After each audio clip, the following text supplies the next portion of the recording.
Salam Halmurat ağa, salam vatandaşlar. Halmurat ağa, hoş geldiniz. Sizin bilen bugün bir kızıklı hem önemli temanı ortaya attım. Şu hakkında biraz göründeşlik geçirsek. Bu tema, bu mesele bütün vatandaşlarımıza hem önemli diye düşünen. Aslında bu bir vatandaşımızdan gelen komentarya yazılan, geçen Sapar abilen Kemine'nin gepleşiğinin aşağında o kadın bu komentaryanı katı ilgimi duydu bu.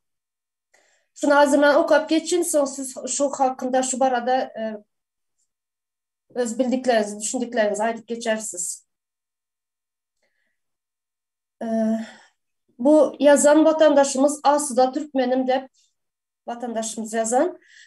Salam Kemine, ekologiya barada mesele açsanız, arıklar, zeykeşler, nohanalar gömülüp gitti. Amuderya gazılmayar, tokaylar, çöller hem aydar yağlamaz. Gazımız arzan Kitaylara satılıyor. Artığın harman yağlı alan alanınkı Huday saklasın. Yerin aşağı gurap kalıyor. Ertir bir gün Türkmenistan yerin aşağına gider. Esasen hem lebap. Çanlı şemalı saklar yağlı ağaçları yokladılar. Mesela maklura, tutbette ve şuna benzeşler. Şoları hem göz önüne tutmalı, çözmeli. Şu ekoloji, Türkmenistan'ın ekologiyası var arada berde yazılan şular hakkında. Bolor. Tuğçe kardeşim, vatandaşlar, Esselamu Aleyküm hemmenize. Sana da salam, Tuğçe.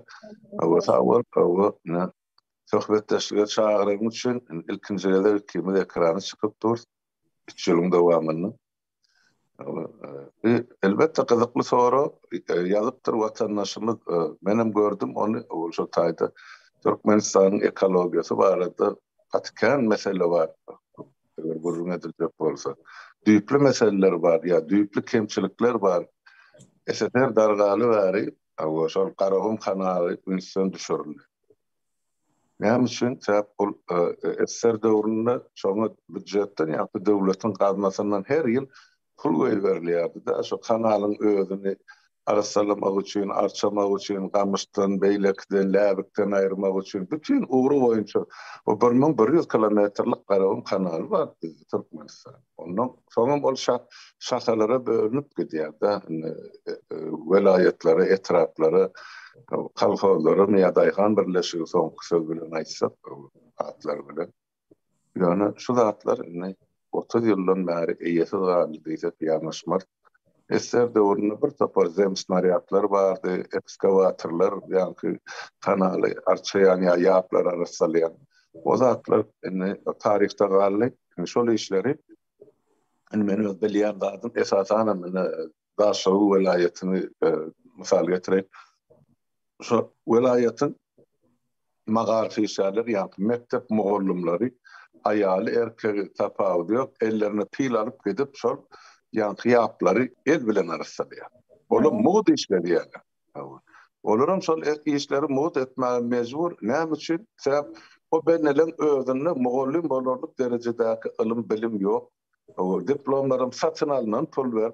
Onun hökümet yüzüne diýär sen ýa diplomyny men köşeden tapýan etseň edersiň şunu iş işlemeden boş diýär. O görgünler maşgala etlemeli, çağı saklamaly, mecbur şol işler etmek. Şoň üçin o çağlar paktagysy mugallimler ýa barsalmagy diýär elleri ýaky. Pille kerkeli hawyna şolar ýa. Ene ortasy derejesinde halkymyz şolar ýaly kanalyň gömülen uçakçyklaryny ýa ýaplaryny arsalýar. Ol bar. Ekologiya meselesi kardeşim atı ağır bolup durşuma Türkmenistanyň ol bir ýylda bir günde dörende ir dowr ol ýanky şol Aral deňzi burap başlany şu Aral deňziniň uran ýerindäki ýanky duzu gatlyk hem de Kaspy deňziniň garagogy mesela bölüminde uran gatlygyň duzy asmany ýanky toranmak sowurlup gelip şu bütün Türkmenistanyň territoriýasyna Qarı hökmüne ýagdy daş oldu. Şoň üçin bu bir çeti Pamir dağlarına barıp ýetdi Täjikistan. Şoň üçin o taýda şol dağlar intensiv, ýankyçak görnüşde erep başladylar. Şo Pamir dağyna gadymy döwürden bäri duran buzluklar. Sebäp üstüne duz düşdi, eredi-de buzy. Ine şoň üçin ekologi gaty harap ýagdaýa düşdi Türkmenistanyň. Bir döwür men biljekler sizin şagyrlyk döwrüňizde barmy ýokmy? Biziň döwrümizde bar. Goşlar çok hüpipik diýdi, näme diýdi? 30 türlü ýanky ösümlikler ýitip gitdi. Şolar ýok. Arpaganam ýok, ýabaganam ýok. Hiç zat ýok. Türkmenistan tabigatyna gaty uluzýan ýetdi. Şol ýagan ýanky duzyň duz zararly.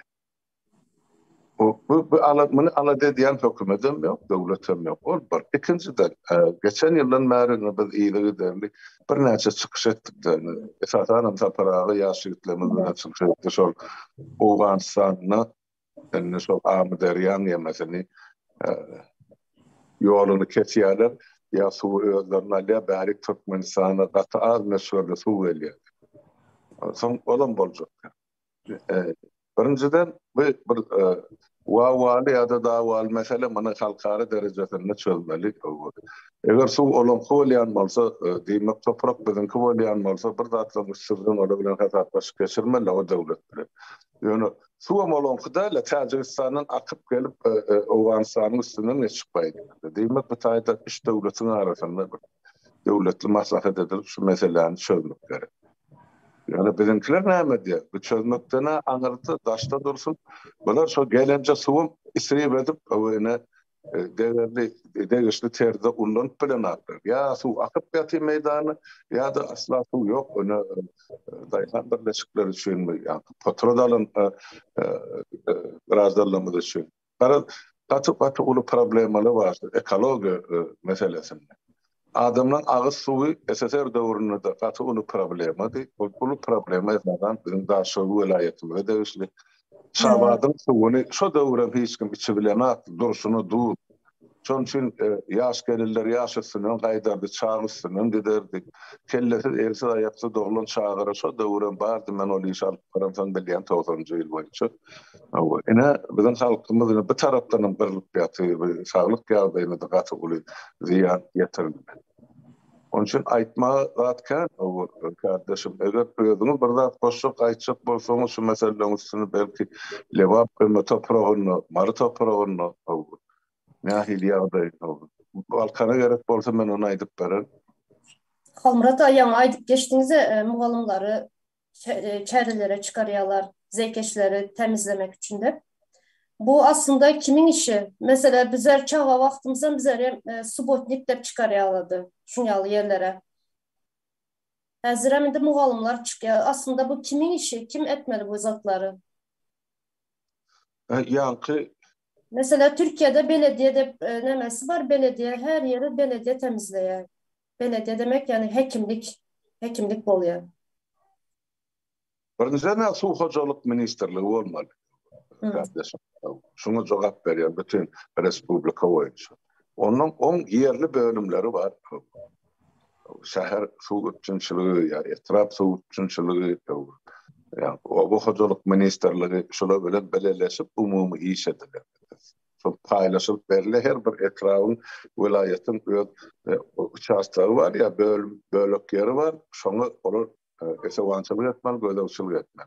Bir devletin hasabında durun, su arteriyası. Arağım kanalı elmide devletin hasabında durun. O şahsı hasabda hiç kime değişirlerle devletin ki.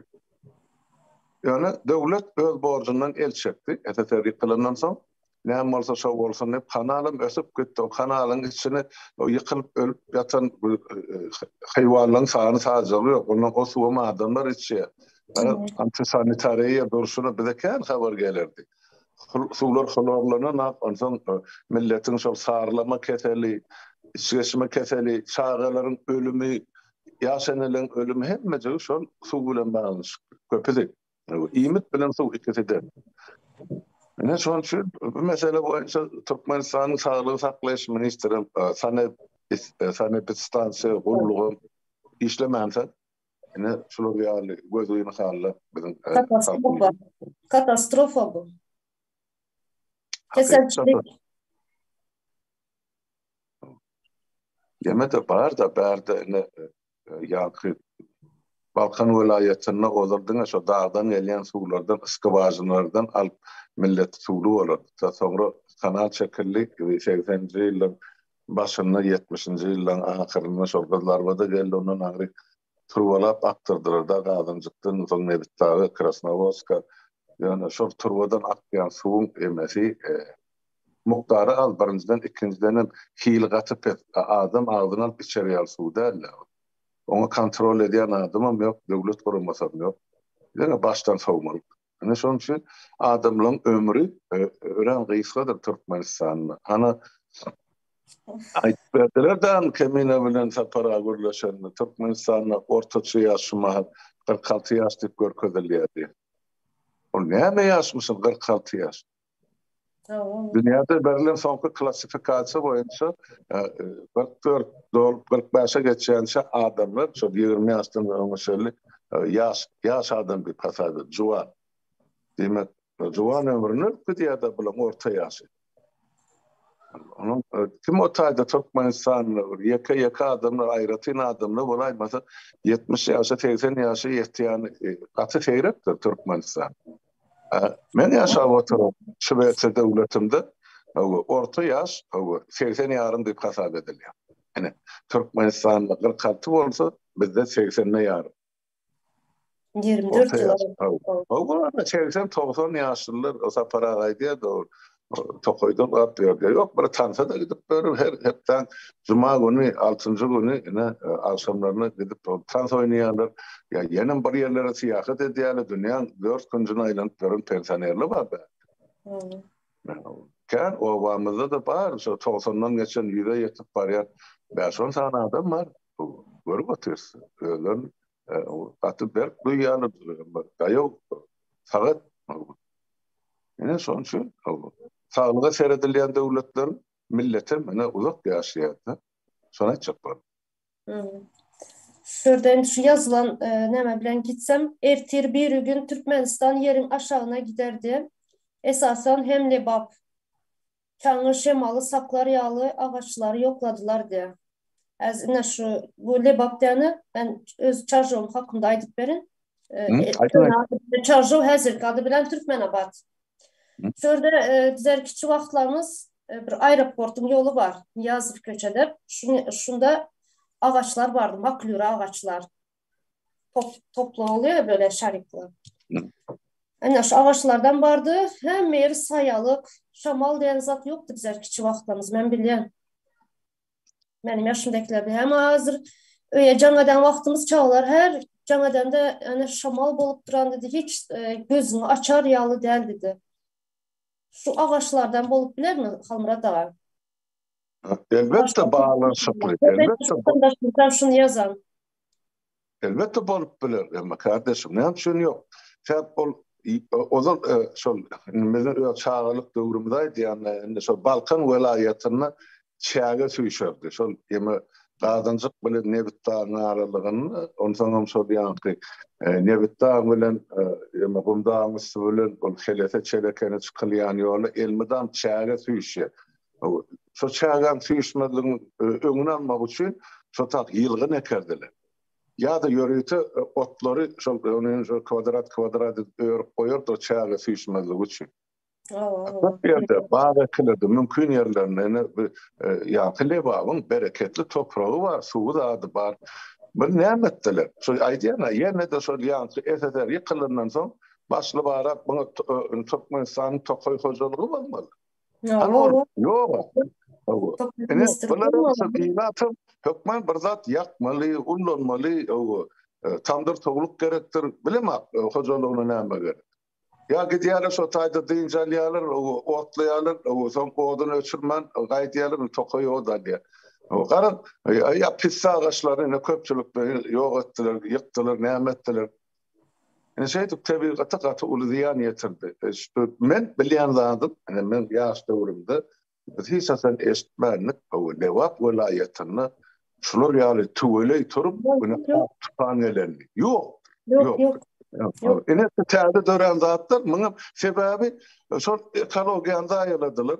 Hemme ekini tokoy ýykdylar. Galanyň şol aralyk ösüp gelýän ýankaýdan ýangy bu duzy şemal ine galanjasyna möldürdi. Şonuň Onun üçin ağaçların yerine yolka ektiler, yel ağaçları. O yel ağaçlarından hiçbir nemesi yok, benim fikrimçe. Arça yolka diýäniň arça bolýar da arça Türkmenistanyň çägini düz toprakda özüni tutmaya, ona kän ýeme gerek, nähili baýdy. Ona azgar gerek, ýagyn gerek, suw gerek. Emma dağ ýerinde arça özüni tutýan näme dağda gündüz ıssam bolsa gijelerini salkyn bolýar. Ya da şol kökünü dağın içine ronundan şu daş dağıt demen ızgarı özüne çekip alıyor. Son için dağlarda arça kendim. Ama düzde arça yoktu.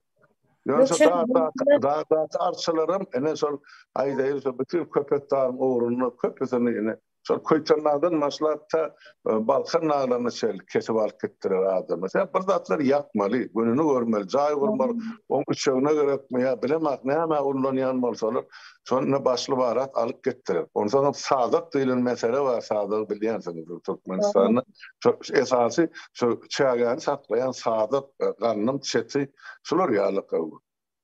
Sadık adamlar şol virusga tapan tupan ýerine maşinlaryna ýükläp, olsa taýylan maşinler var, ulukdan ýük maşin. Şoda bilen urdup ýükläp getirip şäheriň ilatyna satyp başladylar. Ilat gün görmek üçin. Ene şeydip ol ýa-da sadık hojalygymyzyň mene işini aýtardylar. Ýoksam sadyk her ýyl ekilýärdi. Şu Sovet zamanynda bardy da düzgün tertip haýsy dogrulyga hatçan etmeli, nädip seretmeli gözlegçilik etmeli.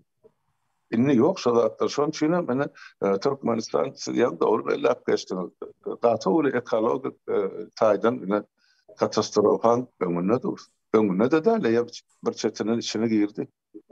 Mun düzeltmek üçin 10 ýyllaryň dowamyna işler düzelmeli, uzak mesuliyetlerin programmaly bolmaly. O bolmasa ol biziň aýdymyz diýenimiz bilen ýa hökümetiň buyrugy bilen düzeljek zat däl. Muňa bütün halk, bütün jemgyýet bolup gatnaşmaly boljak. Millet bolup kalmada, milletinki tebigatymyzam, ekologiýamyzam, watanymyz, hemme zatymyz milletin. Onu millet bolup elimize almamız gerek. Hakyky. Suwun içinden, suwun düz ýerinden, suwun içinden hemme zatı guratdy bular. Suwun içinde hazır mesela denizlerde, derýalarda balyklar yok. Sizler neçe gezek aýdyp bellep geçdiňiz, hazır balyk yok dep Krasnovodskide dep. Hawa hemme zady gyrgynçylygy goýdy bu hökümet, bular kökü yok, bularň maksady yok. Şol döwlet dursun ýa-da halk ýaşasyn diýilen maksat ýok. Öne görüp oturýarsyňyz da ene bolup duran ýagdaýyny. Serhetlere many 3 ýyl bolup wagtlar ýakyp durdy. 2 ýyl geçdi. Şunu benim şu hakynda şu berde ýene bir sany näme bar şunam okap geçin soň şu hakynda azjyk pürüňdeşle edele soň siziň ýankaýdan meseleye geçeriz. Ya kitaylar hakkında aýdyp geçtiniz ya, bir kitaylara atladınız, ağzladınız. Kitaylara gazımız arzan kitaylara satılýar, arzan bahada kitaylara satılýar. Şu hakkında biraz nämetsen şu kommentarýada ýazylan da. O dogry. Kim ýazanyň mowzuaty dogry ýazypdyr. Hitaýlar Türkmenistanyň gazy bir arzanlykdan alýarlar. O ýöne onu biz plan sınıftan alýasy halka ýa ne dilen atdy bu gerekmesinden satýasy şol gurban welaýetýä şol özüne tohum bilen iyi biçmäge ýa keýip çekmäge ýa köş gurma boldy. Ol döwlete millete peýdalynykdan satylýan gazymyz ýok. Hiç tarapda da Orsiýada da beýleki döwletlerde Türkmen emmesi maly edil artsygyň harmoniýaly kim näçe ýakitse daşa bermeli. Başta oturun ya oturduran adamlar halkın, devletin baklidinden uğur alıp işlen adamlar derler. Şunun için bolyan zatlar şol ol Xitay'a kadar muğut bersen yarın muğut bersen Orsiýada mark gidip dur. Emma kişi peýdany. Şular ýa samsyk adamdan häkimet başynda oturan. Şo. Şonuň üçin bizer millet bolup eýe çykmaly bu zatlara. Hukman eýe çykmaly. Halk bir zat barda şu taýda kardeşim. Halk pikir edýär, şo yer asty ýerisi baýlyklar özüniňki däl, ol hökümetem ene şol bilen perdedip diýip düşünýärler. Aýgo, şol adamlaryň bizden artykmyş ýeri ýok, watandaşlar. Ýok. Biz olara bergili däl halk bol. Olar halka bergili. Halk şonu şu wezipe seni menajer ya şu işi alıp bararsın diýen umit bilen belledi. Eger sen şol höttesinden gelmeýän bolsaň halk seni edip bir minutyň içinde ya bir sagatyň içinde şu wezipeden boşaltma haky bar. Ýögün halkyň düşünmek gerek. Doğru. Sapara her gepleşinde aýdyp geçe düşünce ütketmeli de, düşünce bolmaly her bir vatandaşda da. Doğru. Elbette. O düşünce ilkinci nowatda özümizde bolmasa şol baýlyk, şol mülk halkyňky umumy hemmen bilinki. Şoň üçin her birimizin her maşgalanyň paýy bar. Şo näde dogry dürüst ulanyp bilýän, şo biziň hökümetli bellän adamlarymyz ýa bilenokmy? Şol soraman başarmalar. Nire gidiyor? Mınça pul, mınça baýlyk. Kime satylýar? Näçe peýda gelýär? Nire karşılanýar? Adamlaryň işi ýok. Bir günüm hoş günüm diýip ýaşap içinde düzede bilmedik zadyny watandaşlaryň bir kim tarapy içinde öz hakykyny talap etmekden beýzar. Ýurdun daşyna çykyp gadan edip gadanynyň ýarsyna öz iýmişmen çağalaryny urdy. Ol aňyr koturun jenaýatkar topary, ýa-ni hökümet diýip atlandyrýan topary da geregi şol. Ol halk barda ala dedim haklara. Şu içinde halkın aladası yurdun daşından halkın gerdenine boynunlar. Ekleseňiz içinde ýaşaýa, eklemeseňiz olaryň açlykdan, dermansızlykdan ölüp gitmeli. Ene biz bir azala buyurulan halk vatandaşlar. Ýöne köýraýdymda aşylatlar. Almurata berde ziýany bellep geçdiňiz. Olar oğurlap duran. Bu halk bilen hem işi ýok bularyň, ekologiýa bilen hem işi ýok bularyň. Yine mesela Margres'te neme var? Nemedi o? Kimya bir fabrikası mı? Neçen bir vatandaşımız öldü şörde keselçilikten. Halen şu keselçilik çağlara nemesi var. Rak kesel. Siz neçe gezek şunu aydıp geçtiniz. Şu ne? Ekologiya bilen işi yok bunların. Ne bir halk bilen, millet bilen işi yok halk bilen. Bunlar sadece oğurlamak bilen bunların işi. Bizler şunu millet bol gözümüzü açmalı. Şuları düşünmeli. Katı doğru diýen kardeşim, halk şuları özü düşünmese, özü şu uğurda hareket etmese, öz hakkı için görüşmese, kim onun etmeli işini edip verecek? Ol bu bir adam, ya on adam, ya bir dayhan birleşiginin işi değil, bütün devletimizin işi, halkımızın işi bolsa, halk hükmen katnaşmalı, şoň üçin biz tekrarlap oturanlar. Halk katnaşmasa, yine de diktatura bolur, yine de öwrülüp şol durmuşa gelir. Şonuň üçin her bir adamyň gatnaşmalydyr, öz ýerini, öz topragyny, öz görýän zadyny, öz bilýän zadyny. Bilmeýän zadyny meňurdan internet mümkinçilik berýär, kardeşim. Şeýle. Homrata yer insanı mesele var da, önemli mesele. Her bir vatandaşı ilgilendiren mesele. Şu yana biraz bellep geçtiniz. 3 yıldan beri 3 yıla gelýär yollar yapıklığını. Ama hiç kim çıkıp bunun sebebini aytmaya. Adattan daşary ýagdaýdan mesela alalım adattan daşary ýagdaýdan. Adattan daşary ýagdaýam 6 ay möhleti var. Daşary yurtlarda yine bize Türkiye'de görüyoruz başka yurtları 6 ay yol yaptılar. 6 ay hem çekmedi keselçilik başlayan vakti. Türkmenistan keselçiliğin yok dediler. Keselçilik yok dediler ama ne için 2,5-3 yıldan beri yollar yapık. Bunun sebebi ne mi? Adattan daşary ýagdaý değil bu. Bundan hem geçti bu adattan daşary ýagdaý geçti. Katı doğru bellep geçtin o kardeşim şol. Eger de adattan daşary ýagdaý bolurlygyny döwlet derejesinde karar kabul edilýär. mesela meclis karar kabul ediyor ya da prezident karar kabul ediyor. Yani şular yani ağır yağda yüze çıktı. Biz ayın plancı ayın plancı çıtlasına çellik karantin yeri diyor. Ya adattan dışarı yağda yeri diyor. Bolluk otorcunu şu yağdaydı. Yani mesela hem kışın ağzı maskalı olmalı. O yani mekteplerde şular yazdığı tertip olmalı. Yani sancı millet almalı punktlar belli olmalı. Ay garaz medisina golluğu öğren kışar yağdaydı olmalı. Bize hem adattan dışarı yağdayı girdiler. Halka hiç de aydanaklar. Yurdun içinde koronavirüs mevcut gruptur. Millet kırılıp yatır. Buna hiç maydanatlar, yani 2,5 yılla bir vakt neçe mün, 10 milyarça, belki 100 milyarça ilat koronavirüsü vefat boldy. Onu dünya cemiyetine aitman, o orsiyetten, yani barlardan, bütün dünya sağlığı saklayiş korumasının barlarından geçmedik, Sputnik deydi, Sputnik V deydi, yani sancımlar urup, adımlar urulan yerine ölüp başladılar. Şu bize şu adamların üstünden eksperiment geçirdirdik ben düşünüyorum. Barlanmadıklardı barlap görýärli Türkmenay ölse Türkmen kim onu o taýda hasabet ber oturan ministerlik var. Yok. Yani Genosit.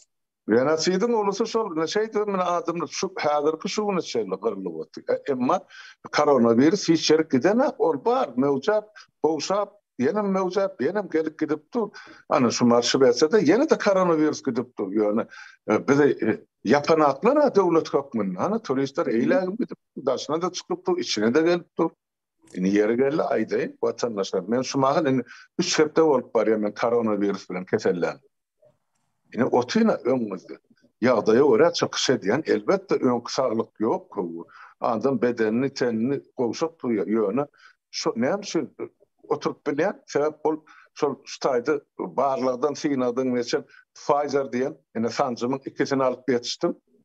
Yine şu sancımları ben saklayamadım. Eğer şu sancımlar olmadı belki ben ölüp giderim. O belli değerlendi. Yaşı bir sene varan adama 60'dan yaşına da hukuklu diye da yankı koronavirüs. Yani şu devlette eyelik edip atıyorlar. Yani ne yapsın? Bizim devletimizde halkımızda eyelik edilen. Daşında koronavirüs boldu Türkiye'de. Ne yapsın şu sancımını üçün etmedik. Ne yapsın Türkmenistan şunu bilmeyen halkıma muğut sancı ettik. Pulu geçirmedi Türkiye'nin sağlık saklayış ministerliğine. Ne yapsın bizim halkımız şu tayda yani belli keselhanelerde mi, medpunktlarda mı ne stak barıp sancımı alıp bilersiniz hep ıglan edilmedi. Hiç de yok. Bizim halkımız dışarı devlette bağışlanmak itte pişikte heyvanına hak hukuk var yani bizim Türkmenistan'ımızın ilatına hak hukuk yok yurdun dışında. Şunu seyrediyen hükümet gözetçiliği yok. Bunu eyelik etmeli ilçihaneler ya konsolluklar. Onların dine para deyip elini seri oturan atakedaylar. Yine biz halk olup kapana düştük. Sen aydiyen kardeşim sol genosit diyen sol. O bir gelip bizim kellemizi daşından gelip Türkmen'e hukuk salyan yok. Birimiz garip otursa hükümet deyip oturduğun adamlar halkın karşısına oylan yine terörist toplar. Başka hiç zaten 10 aylık geliyor. 30 yıl var. Niyazım şeyledi. Urvan olam son oğlu geldi. Hani halk vardı. Kim gurrun etti şunu? Haysi bir. Ne yapsın şuna çözdüler. Ne için dine charter reis katmadan ya. Bu arada biz giňirak gurrun ederdik. Men saparağı bilen bir pikir alıştım. Şu olmasa yakın günlerde. Şu arada da ortalık büyük bir mesele seyreder. Ne için? Türkmenistan'ın uçana hiçbir devleti. Uçağı yanında charter deyip uçuluyor. Hep o tayda katı ulu cinayet diyeti. Yine şu arada men bu tayda yeközüm aydı oturma. Yine yakın günlerde hükmen sohbet eder şu arada. Yine halkımızın dikkatini yetirir. Ne için? Aram olan charter var uçuyor. Samolyotlar. Regularny reis yok bunlar uçuyor. Ne için yokluğunun sonra ona bir şu tayda cevap verir. Nesip var. Şu Özbekistan'a mesela konsolosluğuna baran vakti charterlı reislere muht alıp gide oturanlar halkını. Ya charterlı reis değiller de düğünün muht olmak. Charterlı olsa Ne için Ukrayna şunca hazır vatandaşımız var Ukrayna'da. Hı? Adattan da şariyalda yaşıyordu. Uruş bol oturan. Ne için alıp gelen yok vatandaşlarını? 30 ming oğulay Türkmenistan'ın raýaty ýaşaýatdy. 30 ming oğulay. Olar o taýdan 1 ming adamyň çykaryna ha. Göz üçün 2 tane samolyody uçuran molly, olaryň barça aýagyna ýykyp ine arkada armada şöhraty gyýgyşyp oturan bir topar ine. Kim akıl öldürem üstüden. Ne olara näme diýjek? Olar aýdana ýygymyzda ýene de şu taýda 9.900 student galyp. Bular näme üçin gelen aktyp sonra goýanaklar? Ýaşlar geljekmi diýip. Neçe studentlarımız öldü. Birini çıkıp televizyonda da haberlerde aytmadılar, vatan haberlerde. Neçe öldü şurada studentlar. Ne çıkıp ayttı. Kardeşim, yine bu zatlarına uruş torundan son, yine Halkov şäherine barıp, yine barlı geçirlerine, yoğ olan garajdan ilatın içine, näçeti Türkmenistanlı yine şonuna belli var. Yine şol ölün adamlar, ya uruşda wepat bolarlar, hununi, şoşuğun kun hakimet başına oturan cinayetkar topar töremel var. Cevap vermel var, kellesini yalanışlar. Şu ilçesinden başlap o prezident Sumovna çeldi. O halkın canı bilen, ömrü bilen oyun etmek hiç kime verilen hukuk değil. Yani şu atlar bolup dur, ne studentlerin öldür, alet etiyor, özünü ne bilen yoldaşları, ne de bilen en atası. Katı şular yağlık, ağır yağdaydı yaşayıp otuyor bilen halkımı. Olarım sonra bilip, ne edi bilsemez şu deyip halkından yağlık. Nasıl? Başka yurtları mesela şu karantin başlayan vakti hiçbir yani hem devletler nerede vatandaşı kalan bolsa barıp çartını reisi alıp kayttılar yurtuna. Devletini alıp kayttılar. Ama bizlerinki hiç eğer çıkmadı bizlere. Doğru. Bar häzirim ýazyp otylar şo bararlarda da şuman Türkmenistana gaýdyp bararlaňam ýagdaý ýurdun içindäkiden enaýda. Olara ne iş var, ne pul kömegi var, ne el kömegi var, bardylar, bärde ýaşap ýokka hiç bolmany ýygyna galan çağalaryny bäşi şaýyp pul uradyp durdular. Indi olam ýok, az çağalary bulara elini seredip terediýär-de kaka ýa eje näme üçin geldiň ýygyna. Sen o taýda kan bizi eklep saklap bilýärdiň diýär. Maňa ýazyp oturan adamlar var. Hanımlar da gellik böyle bir çağılımın yüzüne de seyredebilem zat derdi. Ha ne boldy diýsem, o da şu beşaýy uradyp durduk. Bilýärdiler, aýyň näçetine biz her aýyň dersin çıtlasyna bizden pul geljek. Indi ýok diýär. Işem ýok, hiç de.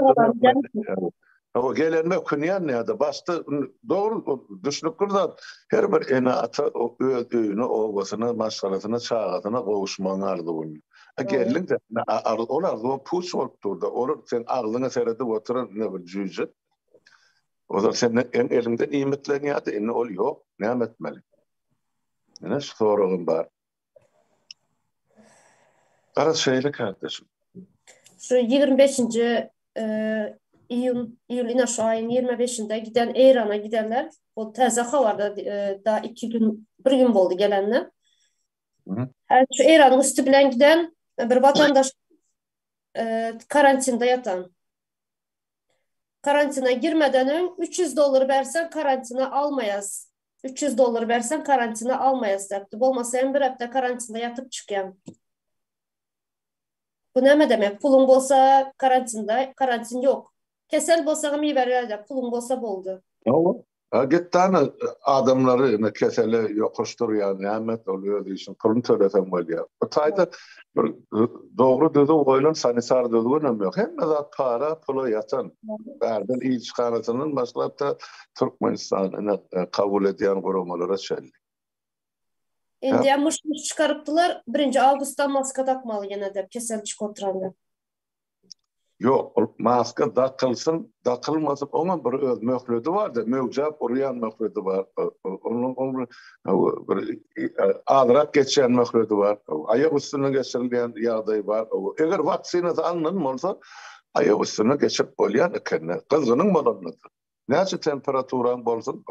Men yattım da näçe ullap, şonu da ayak üstüne otinasiz bilen urlaşıp, havarlaşıp. Şu alınan vaksinan peydası şu. Eger şol anmadyk bolsa ona başlaça Türkmenistanyny hiç kim Ýewropa waktinadan alan ýeri ýok. Bulary şol ýa-ni laborator sıçanýalady barlyk üçin sancym urdu. Uranyň onu ertesi ölýärdi ýa-da ma kan jaňatdyr aýtdyr. Ýa-da şol ýa-ni bular kassy bar ýa-ni şol Lewapdaky maradaky halky esasen şol sancym urup ölen halk şo taýdan Aşgabatda da bar bolýar esasy şol ekwivalentdi. Ava köp geldi hava. Şeýle. Başka näme soragyňyz bar kardeşim? Häzirlikçe soraklarym bitdi Hamrat ağa. Men şurada şu vatandaşlarımıza yüzlenecek. Sizin bir aýtjak zatymyz bolsa aýdyn. Soň bir vatandaşlaryma yüzlenip bir Aýtjak zatym. Edip oturun işiniz gaty ullakan iş o neden hala bolup ýüşüp bilelikde çykyş edýär. Ýekelikde çykyş edýär. O görüp oturdiňler oturun o. Ne halkyň şeýdip biraz gözüniň öňünde ýorkana erýär. Adamlar pikirlenmäge o mezbur edýäňiz isegen boljak sebäp pikirlenmeýän adam o haýwança da bolup bilmeýär derejesi. Şonuň köp adamdan gözüni açyp berýän şoňa taňry ýalkatyny aýdasym gelýär size de. Halkyň kardeşim sağ bolun taňry ýalkatyny edip oturan işlerinde. Ýylatymyzda da halkymyzda da näme düşünürçe wagta boldy watandaşlar indi herekete geçmeli ýyldip näçe edip aýdyp oturdy. Onlukları döredin, hareket edin. Näme etmeliğini özüňiz bilersiňiz, on adam bolup ýeşdir. Biz näme diýip menden soraýarlar. Wagtjany bar. Sen aýdyl bir halka mesela notunda daýhan birleşigini. Men o ýeriň ýagdaýyny bilmän sen plan zat etdiýsem nähili bar? Sen kimden närazy? Ýa-ni daýhan birleşigin başlygymy, ýa bir gadyrmy, ýa polismi, ýa näme etrap ýol başlygymy. Aydın şolun edýän işin. Uğradın bize material, video süjet uğradın. Näme telefon elinizde. Bu raşydatlar edip, hana 20-nji ýylda etdiňiz-de. Vatandaşlar, hana lewabı, suw basy, sil geldi, ýel geldi, ine maraketine. Oýduga hemmejigin bolşy. Bütün dünýä gördü bildi. Şu hökümetiň halk bilen işi ýokdugyny. Şular ýa sowatna bilen işi bilen işlenilýärdi. Bu mena etçekler o bilen geçkidi kimese şolasın onu barında beýle bir parwa garayan bolsaňyz diýmek geleceğiniz hem ýok da çağılyňyz geleceği ýok esasy da şol çok ýaşy tarapy 20-nji asyrda beýdip ýaşalmaýar watandaşlar bagşlar. Bolýa men şaýdyna goturdum hem bagsyň öňünde sağlyk aýdyp ber näme diýjek bolsaňyz kardeşim meni dinle. Şu komentariýa ýazan vatandaşymyza köp sağ bolsun aýtmak istedim. Şunyalı biz gepleşiklerimi aşağıdaki komentaryaları okuyas. Şu vatandaşlarımız şunyalı meseleleri ortaya çıkarsın, sorak sorasın, köprak. Biz hükman çıkıp cevap veririz soraklara. Köprak şu Türkmenistan'ın şu ekologiyası geleceği hakkında köprak soraklar sorasın, biz çıkıp cevap veririz. Şunu aytmak istedim. Köp sağ olsun vatandaşımız. Sizin sağ olun kardeşim. Çağıranız için sağlıkta görüşelim. Sağ olun. Sağ olun vatandaşlar. Sağ olun.